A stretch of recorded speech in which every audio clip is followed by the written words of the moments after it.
Hey guys, welcome back to the channel. Welcome to another video. We are talking about the crazy breaking news today that the Brazilian FA have asked FIFA to intervene within the Premier League to ban most Brazilian players from playing for their clubs for a 5-day period that begins on Friday after Premier League clubs failed to release and didn't release the Brazilian players in question to go and play for their country across the international break that has just taken place. We're going to be talking more about this story, of course, in more detail, but before we go any further, I would like to remind you all to please like the video and also subscribe for new. Both things are always and forever be greatly appreciated. But for now, we need to get back to talking about this weird ban that the Brazilian FA have asked to be invoked on the Premier League clubs for their Brazilian players that were failed to be released for this international period. Okay, so basically a couple of weeks ago, Premier League clubs decided to unanimously vote against sending their players away to countries that are listed as red zone countries by the UK government. There was, of course, an incident that happened this past weekend where Brazil were playing Argentina and Brazilian health officials stormed the pitch to confront 4 Argentina players that should have been self-isolating rather than be playing in the game. And it was just a completely bizarre story. I don't even know how it escalated to that level. I don't really know how it could have got to that level from the beginning to then and to actually playing in the game.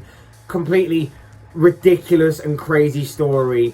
And it was then reported that the 2 Tottenham players that were involved in that game, and Giovanni Lo Celso and Christian Romero, would be fined heavily by the club for their participation in the game and their defiance of club rules and regulations on them, and on obviously the ruling of going and playing away for your country during this international break during, of course, these COVID times. But Brazil seems to have taken more offence to this than anybody else, and for whatever reason, whatever messed up reason that is, they've decided to punish both the club and the player further, because let's face it, this is not the player's fault. I'm sure they would have loved to have played away for their country, but because of the rulings that have been put in place by their clubs, and of course, your club pays your wages after all, let's not forget that, like, your club pays your wages, and you've got to follow the club rules, or you'll be fined, like what Lo Celso and Romero are allegedly and reportedly being done to them.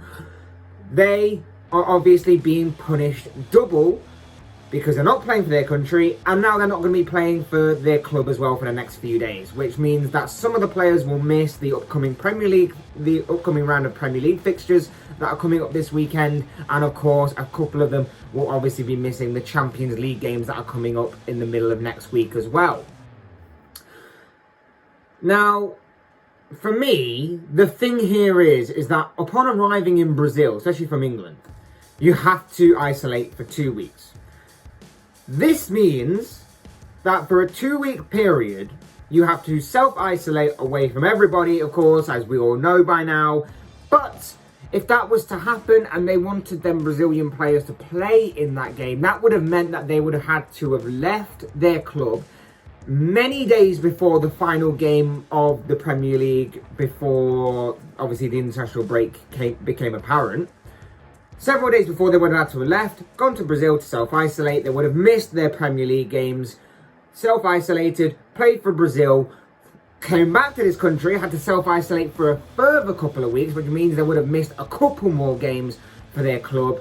And, of course, with the international break coming up again in about a month's time, they would have had to do that same process again, which means they're missing more club football than they are missing international football, which is completely ridiculous, and again throws up this entire argument of club versus country. It's a stupid argument. It's ridiculous, especially in these times.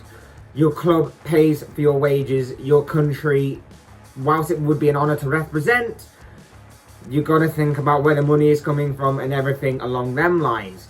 So basically what I'm trying to say is that in a few weeks' time, we could be sat in this exact situation again, talking about this, because they may do it again in a few weeks' time when the next international break rolls around. So it's ridiculous that they're stepping in right now, and it's ridiculous that we're having this conversation, and it's going to happen, and it may even happen, like I say, again further down the line. The players in question that are under this supposed ban include Liverpool trio Alisson Becker, Fabinho and Roberto Firmino, although Firmino is injured anyway, so that doesn't really matter too much to him. Manchester City duo Gabriel Jesus and Ederson, Leeds United's Rafinha, Chelsea's Thiago Silva, and Manchester United's Fred. Although, let's face it, with it being Fred and being banned for a couple of games, as harsh as it may sound, that may actually be a bit of a positive for United that they don't get to see Fred in the middle of the pitch, in the middle of midfield, not doing very well, as harsh as that may sound. Now, the strange bit about this is, allegedly, it's exempt for one Richarlison of Everton, and this is said to be because of the alleged and strange relationship that the Brazilian FA have with Everton, that Richarlison is exempt from this ban, which means whilst everybody else is supposedly not going to be playing this weekend, and maybe for a couple of days after, Richarlison will be able to play on Monday night when Everton take on Burnley.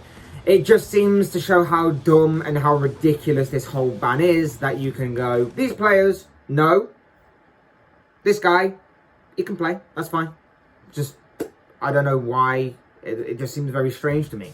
This whole thing has left many people asking what's the worst that can happen if this ban is definitely happening and the clubs just choose to ignore it and choose to play their Brazilian players regardless of the consequences. And well, the answer is that the consequences may be that they could result in hefty fines to those clubs and the risk of forfeiting the game in the opposition's favour. Now, the fines wise, the Premier League club should be able to cover it. Let's face it, when they say hefty fines, as annoying as it is to pay money for something this dumb, they could probably afford it anyway. So we'll see how that plays out, whether they decide to challenge FIFA on that one or not. But the forfeiting of the game seems majorly extreme for something that is completely ridiculous in my opinion. Although I will say, in the Leeds and Liverpool case, obviously with both teams playing each other on Sunday, and with both clubs having players that are said to be banned from this game, it's unknown what would be the ruling if both decided to ignore it and play them anyway. I imagine it would just be the hefty fine that I'm sure both clubs could easily pay, despite the fact it would be very annoying to be paying something that's this stupid. I don't know how the Brazilian FA can write to FIFA about this and have FIFA just cave in and intervene like this, like they are supposedly going to be doing. We knew what was going to happen a couple of weeks ago. We knew that Premier League clubs were not going to be sending away their players to red zone countries. We knew a couple of weeks ago that that was going to happen. So why, a couple of weeks later, are we only just sorting this kind of issue out? Why is this only being dealt with right now, just as the international break is pretty much over and the Premier League is again starting in a few days' time? I just find it mad that they're said to be stepping in on this just because the Brazilian FA had an issue with the Premier League clubs not sending their players away on international duty.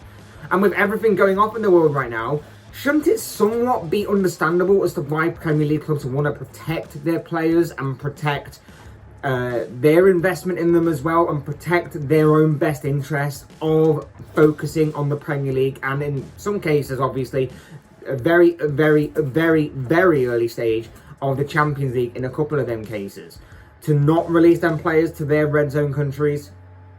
I don't know, maybe I'm just reading too much into it. I personally play them anyway. If it was up to me, I'd personally play them, accept the fine or whatever. Like, it's completely ridiculous argument anyway, and I don't think they can actually make you forfeit the game. I think that is completely extreme and completely bizarre to actually imagine that they could do that. And like I say, the worst part about it is that I can't imagine too much is going to be changing within the next month or so. So we could be sat here in a few weeks' time talking about the same incident again as the next international break rolls around, and nothing would change because the same thing might probably happen again. It might be a case of deja vu. I could be sat here again talking to you about this same incident in a few weeks' time. I just don't get it. And I also don't get why Everton are exempt either, and Richarlison's exempt.